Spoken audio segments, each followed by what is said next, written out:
My sister and her husband have been struggling with infertility since they got married 12 years ago.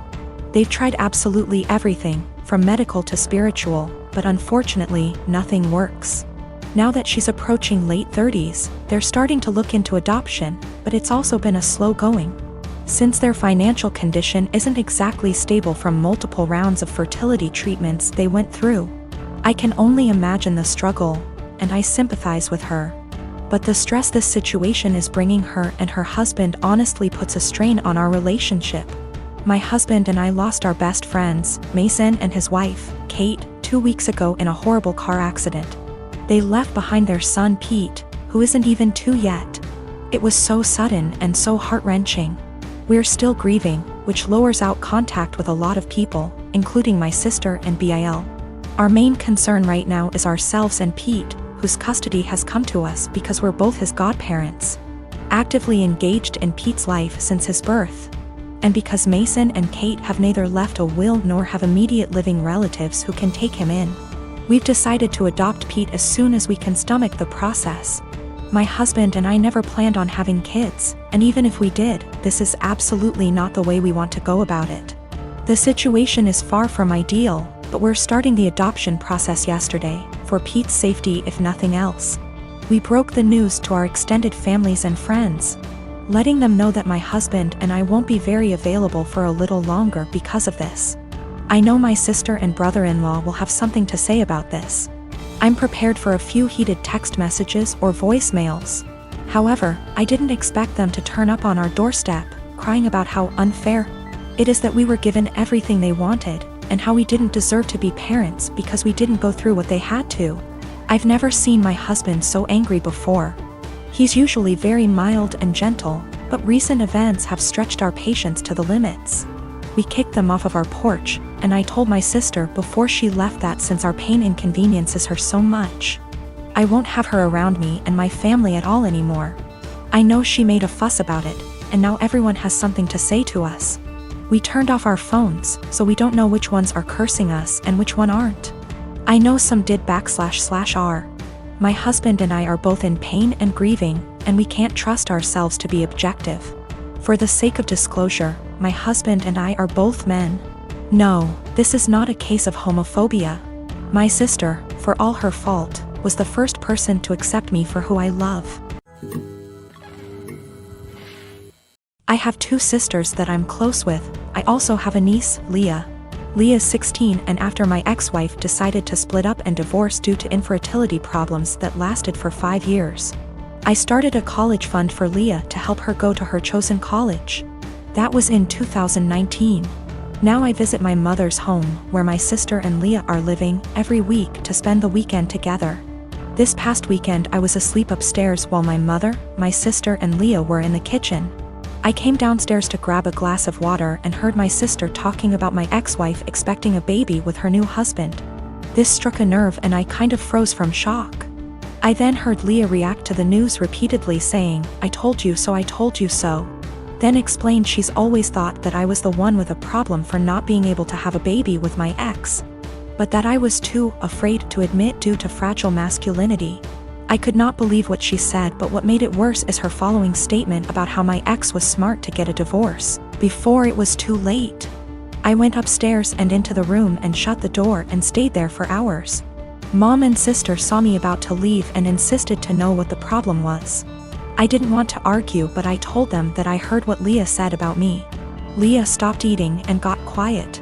My sister tried to play dumb, but I told her I heard their entire conversation about my ex-wife and her pregnancy news. My sister tried to backpedal, saying Leah is just a kid who doesn't know much about this stuff and was just spouting nonsense. I told them I don't want to talk about it and they refused to let me leave, but I left eventually.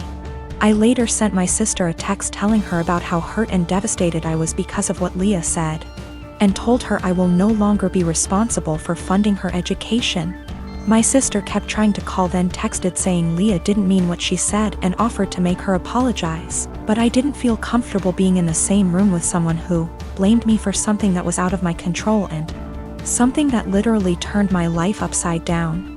My mother tried to get me to come over so we could talk, saying Leah doesn't deserve me turning my back on her like that. I haven't seen my sister nor Leah after what happened.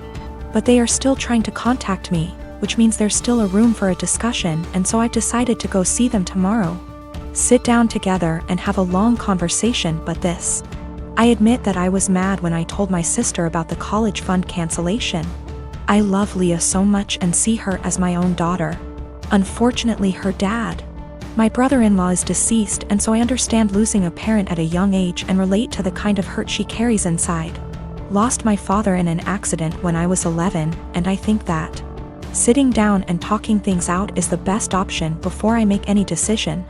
Also, one more thing to clarify, both my ex-wife and I were having these fertility issues. Both sides, but since my ex-wife got pregnant soon after her new marriage, then my family thought that I was the problem originally. It is what it is, and I'm learning to not words get in my head so easily. I'm not mad at anyone, I'm just trying to move on with my life like anybody else. My husband and I don't want kids. My mother-in-law is big into family in the traditional sense. She has been pushy with us about having kids since we got married. Literally the week after we got engaged, she started asking. My husband has always changed the subject, and has even told her that it's really none of her business. Every time we see her, she asks. Everything we do is built around the idea of us having kids. 3 years into our marriage, my husband said we might not even have kids, and mother-in-law would not hear it. At year 4, husband had a vasectomy and I had a tubal. So this weekend we were all at their home enjoying some barbecue and drinks and everything. When I get up to grab a beer, my mother-in-law asks me if maybe I should drink water instead, because wink wink nudge nudge. You never know. I was annoyed by this and said, there's really no chance. Mil, all wide grin, said, oh come on. It's time for you two to finally get serious. Put down the beer and tell us when we can finally expect you two to finally make your family official.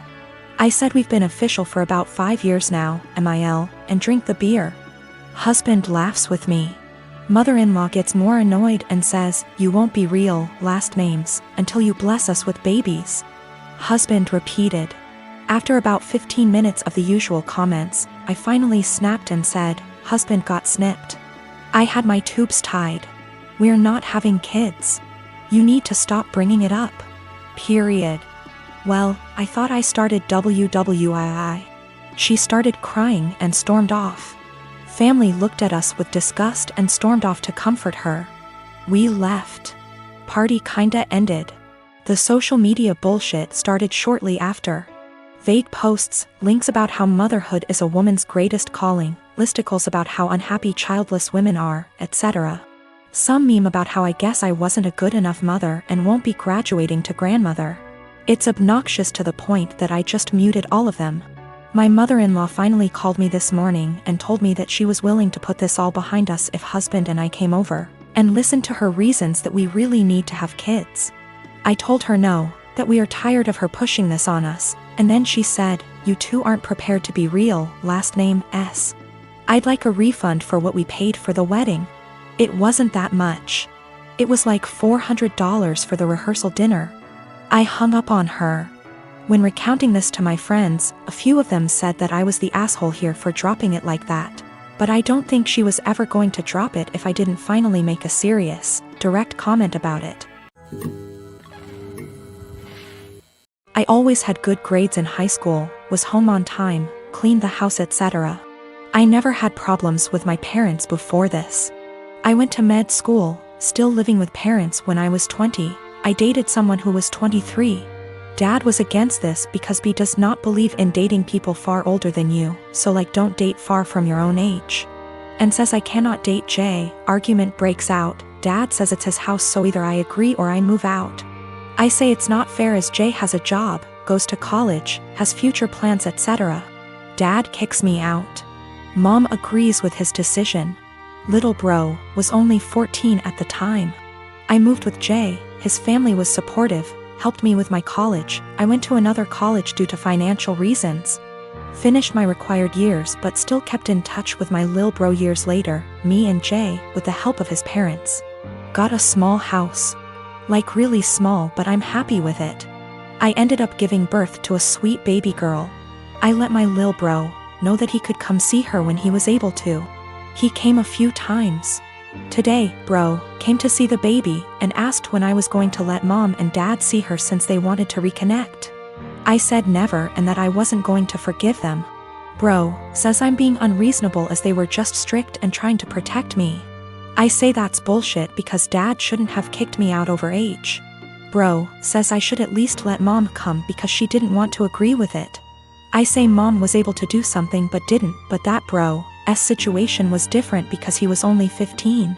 Bro is upset because he says mom and dad regret their decision and just want to reconnect and that I am dragging this entire situation. I told him that if he thinks I'm dragging it out, then he can stay out of my life too. He's angry and says that I need to move on and that I shouldn't be withholding them from seeing their grandchild. I say that they disowned me and so have no grandchild from a daughter that doesn't exist. I don't hate my bro, and I kinda get what he is saying, but I just have a resentment for my parents. It's not like I had a baby just to put it against them, but my lil bro thinks I'm going to go die on a hill with them for something done several years ago, and it's petty. I want a relationship with my bro, just not my mom and dad.